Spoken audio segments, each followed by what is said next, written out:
ஓகேங்களா?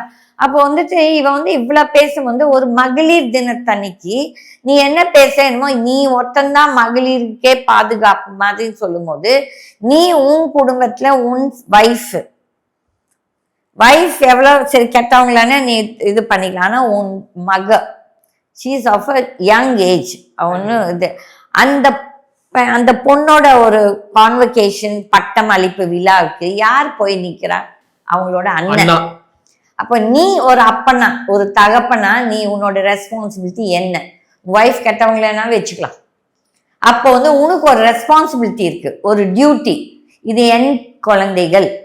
அப்போ வந்துட்டு நீ அவங்களுக்கு எவ்வளவுக்கு ஒரு செக்யூரிட்டி கொடுக்க, அந்த குழந்தைங்களுக்கே நீ செக்யூரிட்டி கொடுக்காதவன் நீ எப்படி பெண்களுக்கு நீ மற்ற பெண்களுக்கு நீ செக்யூரிட்டி கொடுப்ப? கிடையாது. இதெல்லாம் சும்மா போய் இவனுக்கு வந்துட்டு அந்த ஸ்டேஜ்ல ஏறிட்டா இந்த அரசியல் தலைவர்களுக்கெல்லாம் இந்த ஜூம்லாஸ், இந்த மோடி எப்படி அழகா ஜூம்லாஸ் பொய் வாக்குறுதிகள் கொடுக்குறாரோ அதே மாதிரிதான் இது. மோடிக்கும் விஜய்க்கும் ஒன்றும் பெரிய வித்தியாசம் கிடையாது. இந்த பேசுறது வாழ்க்கை எல்லாமே எல்லாமே ரெண்டு பேரும் ஜாடிக்கு ஏத்த மூடி கதை. ஓகேங்களா? அப்ப அந்த ஒரு சூழ்நிலையில உங்க வைஃப் வந்து ஒரு டிவோர்ஸ் கேஸ் கொடுத்துருக்க நிலையில, இது நான் முதலே சொன்னேன், எலெக்ஷன் டைம்ல அந்த டிவோர்ஸ் வரும்னு சொன்னேன். ஏன்னா நிறைய சேனல்ஸ் கேட்டாங்க, இப்போ ஒண்ணும் இல்லையே ஏன் அதை பத்தி பேசுனா, நான் சொன்னேன் தக்க டைம்ல அது வரும். வந்துச்சு.